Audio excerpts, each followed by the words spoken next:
Me diz aí, você já viu este pavilhão? Sabe onde ele fica? Conhece suas tantas histórias? Creia, ele já foi até Coreto na Praça José de Alencar. Isso, há muito tempo atrás.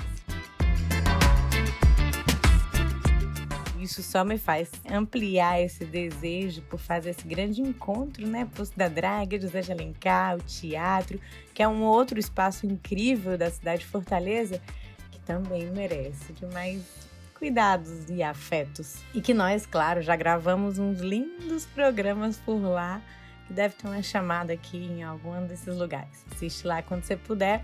Mas voltando aqui para o pavilhão, que já foi paradouro para passageiros do Porto, restaurante, escola, posto de saúde e hoje atende às ações da comunidade do Poço da Draga, como costura, reciclagem, teatro, jogos e outras ações locais. E onde eu, Roberta Bonfim, tive a grata honra de bater um papo com fotojornalista e muitíssimo ativista Antonello Venere, que passeou pelo Poço e conheceu tudo na melhor companhia da nossa diva pop, Marilac Lima, e que a gente está aqui, já torcendo para que ele volte para fazer uns bons cliques. Então, simbora ver esse papo?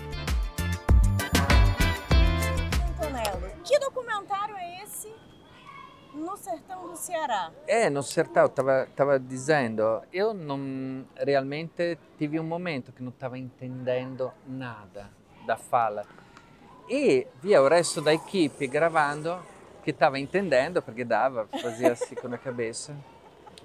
Eu, para um lado, estava meio frustrado, para outro, fiquei focado no som das palavras. E até falei para o resto da equipe, eu sou sortudo porque não estou entendendo nada e estou ouvindo o som, que era o som de um repentista, embora que ele não estava fazendo nenhum tipo de repente, mas a fala, a rítmica, e é interessantíssimo, tanto que eu nesse documentário quero colocar como trilha sonora as falas de algumas senhores que têm uma rítmica incrível. Então, essa é apenas uma das descobertas do sertão. Outra que eu amo, sendo fotógrafo documental, é que as pessoas, eu gosto muito de fazer retratos das pessoas, é que no sertão as pessoas ficam paradas, podem ficar paradas olhando para a câmera até 15 minutos. Ou seja, a fotografia ou gravar é um ato muito sério. Elas têm um respeito muito grande, especialmente as pessoas que têm uma certa idade. Não é muito comum agora, especialmente as crianças, fazer mil coisas, não? De frente da câmera, sorrir. Eu falo, não é preciso sorrir numa foto se não tem motivo. Então eu adoro essa coisa das pessoas idosas no sertão que olham sérias. E não é um sério triste, é um sério mesmo. E encarando a câmera, essa é uma outra coisa entre as tantas maravilhosa. Mas, obviamente, a coisa que mais me mexeu comigo no sertão é a profunda humanidade. Todas as pessoas te dão fruta, te dão de presente fruta. Eles vivem em comunidade, né? Vivem em comunidade. Eu gosto do tempo do sertão. Do tempo. Esse tempo mais planado, que talvez seja esse tempo que a pessoa consegue olhar para a tua câmera. E sabe o que é? Essa é uma coisa, Roberta, fantástica. A gente, durante os dias que estávamos lá, chegávamos na casa das pessoas, muitas vezes nem dava para avisar antes, porque eu não tinha o sinal, não tinha como avisar mesmo as pessoas, e eles tinham tempo. Todos eles nos dedicaram tempo, uma coisa que na cidade é impossível. Não? Tem que marcar um horário, dia, depois, tive um acidente de carro, a criança está sempre... Não, lá chegávamos praticamente sem avisar e as pessoas, essa coisa do tempo é um privilégio. Eu falei até para um senhor no sertão, eu acho que o grande tesouro, o ouro dos anos que virão é o tempo. É muito mais precioso do que tudo o resto das coisas, ter tempo. quem terá tempo será o mais rico do mundo. Transformar isso em exposição. Como é que chegou nesse lugar? Bom, essa é uma pergunta, é um clássico e entendo porque realmente é uma coisa que as pessoas ficam muito curiosas disso. É um clássico, mas a resposta vai ser sempre diferente, então vai ter uma boa resposta, espero, porque é muito difícil responder, mas é ótimo que essa pergunta que todo mundo me faz me obriga, entre aspas, prazerosamente a refletir sempre mais. A coisa que, pensando bem, talvez é o núcleo da explicação é que eu venho de um lugar muito pequeno, de uma cidade dita de província, muito provinciana, pequena, espremida entre as montanhas da Itália, então chegar no Brasil mais urbano, mais das metrópoles, das grandes cidades, para mim ainda, depois de 12 anos, eu cheguei aqui 12 anos atrás, ainda é uma descoberta muito grande, uma descoberta da urbanidade, da complexidade da cidade, então ficou extremamente curioso, porque eu vengo de um lugar pequeno, muito bonitinho, entre aspas, organizado, mas do ponto de vista humano, depois de 2 semanas já não tem muito interesse. Então a cidade enorme, complexa brasileira me chamou a atenção e ainda depois de 12 anos não cansei. Embora que, como estava te dizendo antes, aos poucos estou descobrindo o interior do Brasil, os interiores, o sertão, é outro lugar maravilhoso, mas digamos o meu Brasil por enquanto é mais focado nas cidades e nas comunidades que dentro da cidade estão resistindo. Se olhar o meu trabalho aqui no Brasil, é muito focado em quem dentro da cidade resiste. Por exemplo, os pescadores, os jangadeiros são um exemplo.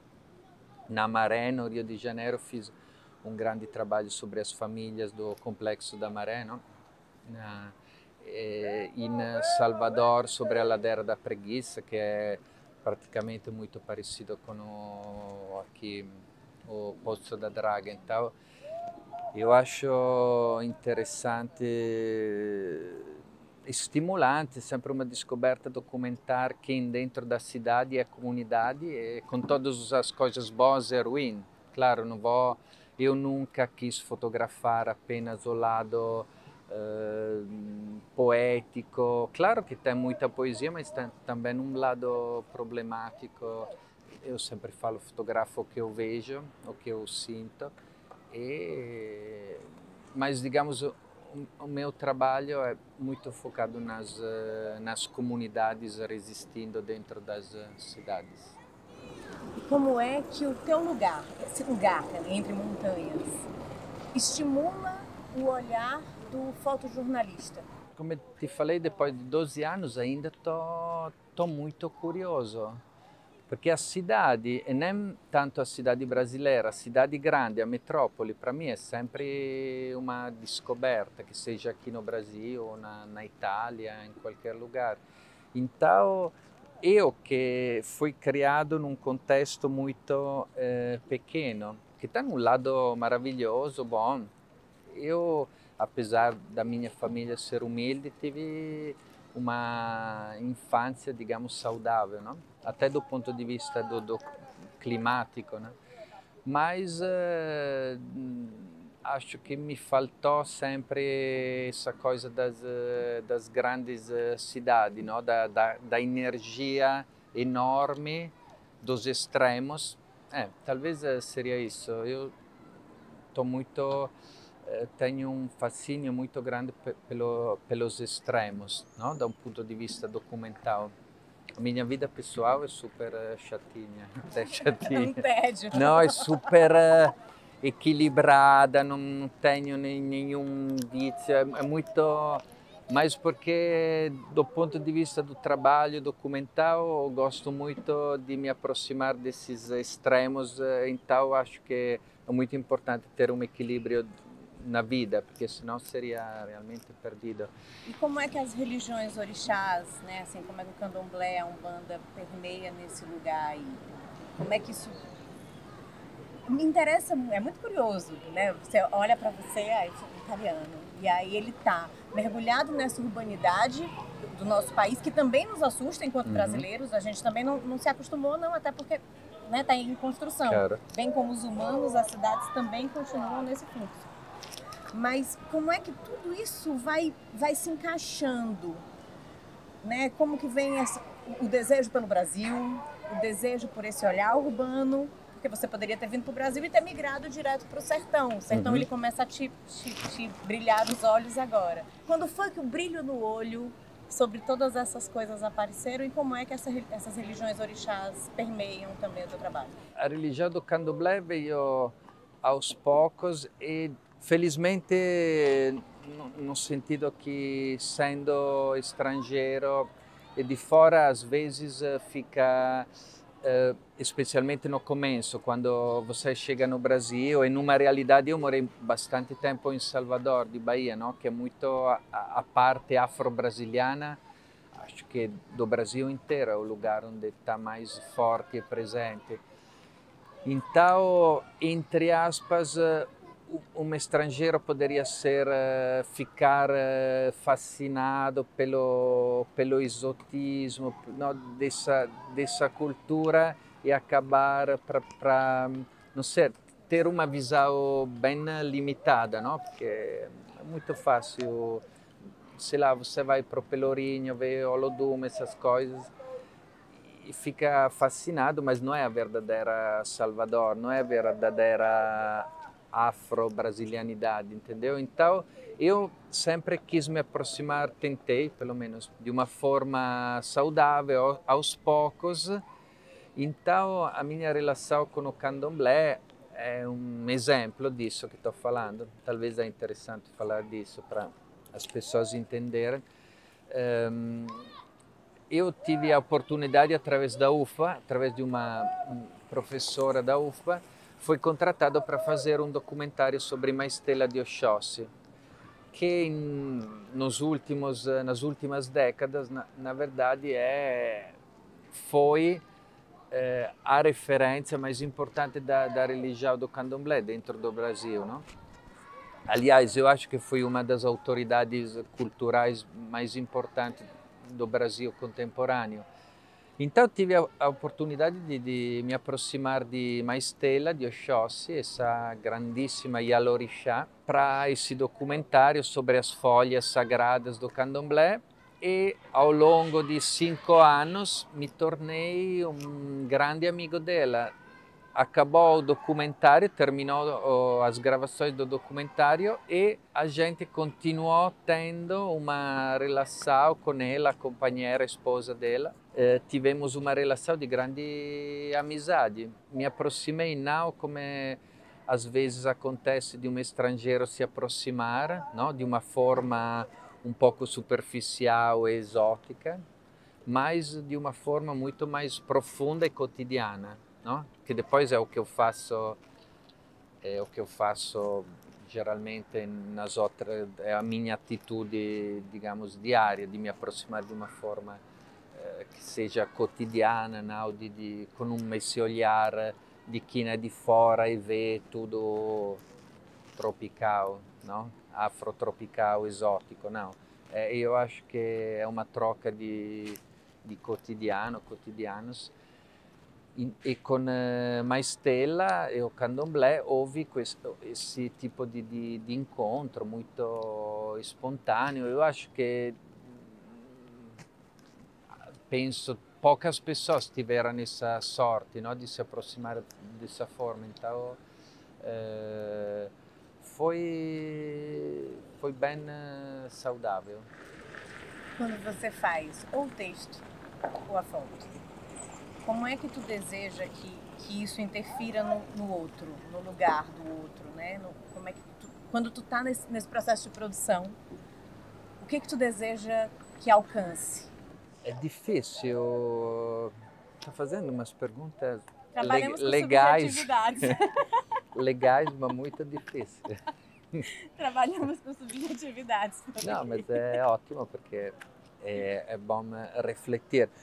Sabe, eu vejo com as fotografias, muitas vezes eu tenho uma intenção, queria fotografar alguma coisa, mas depois as pessoas que olham para as fotografias, para as reportagens, me falam outras coisas. Então, eu acho que antes eu não penso muito em que poderia passar, em quem poderia contar para as pessoas, porque cada pessoa tem a própria subjetividade mesmo. Então, muitas vezes nas minhas fotos as pessoas enxergam coisas que eu nem de longe tinha enxergado.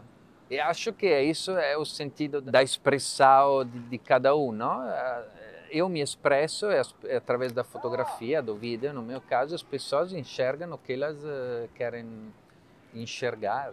Geralmente, eu vejo que quem gosta das minhas fotografias, por exemplo, eu falo dos fotógrafos, é porque tem uma sensibilidade parecida ou gosta daquele tipo de imagem, não? Geralmente é uma forma quase de reconhecimento. E que bom que você dispôs do seu tempo para conversar com a gente nesse lugar que É um prazer, foi um nos prazer. é tão querido. Que bom que a gente pôde te receber na nossa casa também, porque é a Obrigado. casa de todos nós aqui.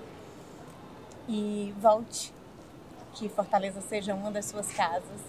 Devo admitir que eu tenho uma última pergunta para a gente fechar, mas a gente vai fechar com a tua resposta, eu nem volto mais aqui para falar. E muito grata. E como é ser cidadão do mundo? Porque para mim a frase mais marcante de tudo que a gente conseguiu trocar ali nas resoluções foi eu sou uma pessoa que moro viajando. E essa frase ficou muito, muito latente para mim. Como é ser esta pessoa que mora numa mala e que quando a gente pergunta sobre que lugar, o teu lugar é o teu corpo? Como é esse lugar? Você terminou com uma pergunta mais complicada, né?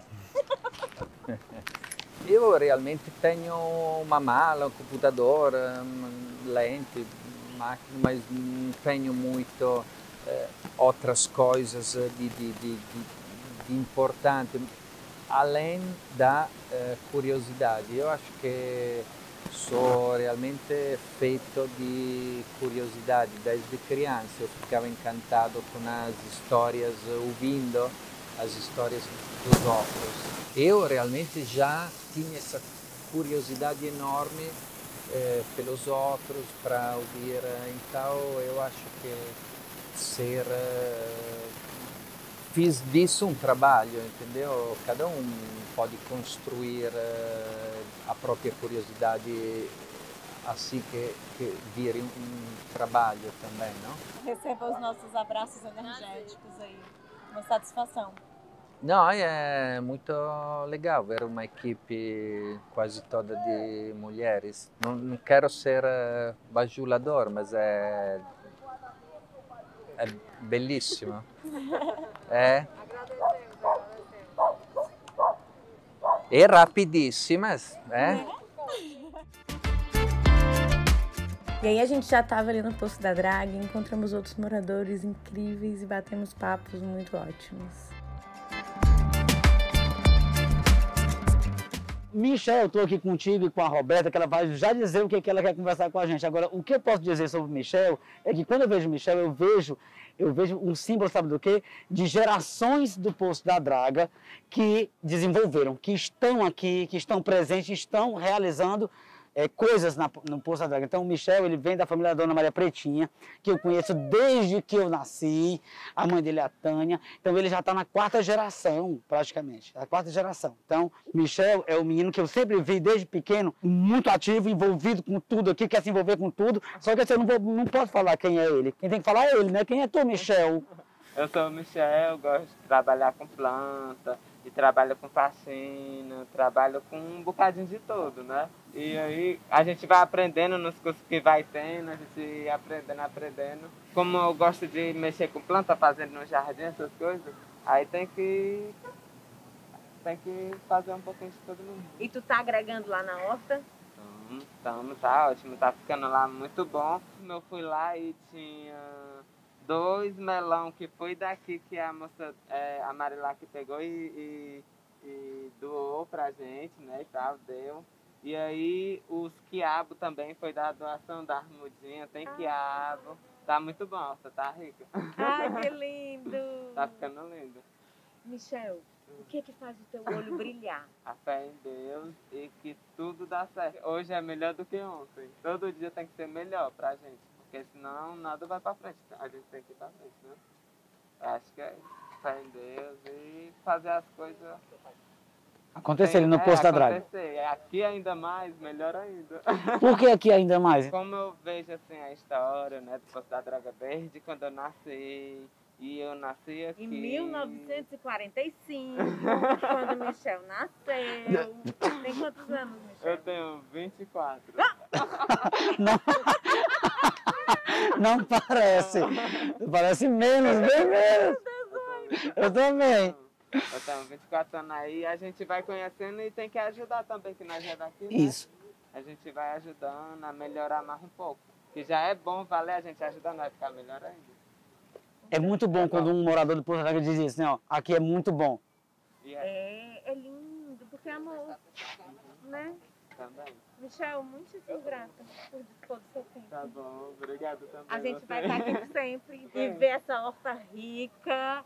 E o que mais, Serginho? A gente tem que ver do Michel também, porque ele trabalha com paisagismo. Porque ele não se diz paisagista, mas ele trabalha com...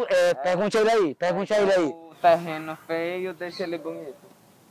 Pois tá aí. Como é que é feito isso? Como é que tu faz isso? Nós eu pego, o cliente me chama, e nós pegamos, eu alimpo o terreno, aí depois vejo umas plantas. Se eu tiver no meu quintal, eu já faço umas mudinhas para poder ganhar um dinheirinho também de E em fora. apartamento, tu faz? Também. A galera Olha chama, aí, eu vou também. É bom. gente, que Porque eu aprendi irado. com uma pessoa também daqui, a dona Rocilda, também daqui que vendia lá.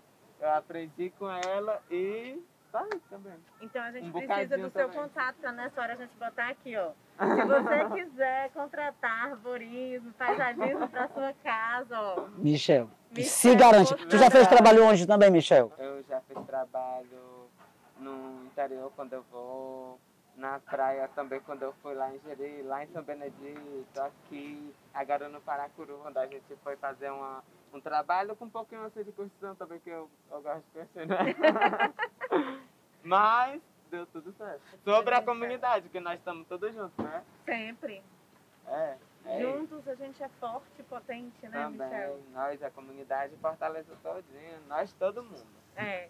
Muito Não é só grata. nós aqui não, é todo É mundo. todo mundo. Gostei, É. Michel. Nesse momento eu gostaria de lhe abraçar, impossibilitada Uhum. pelo momento.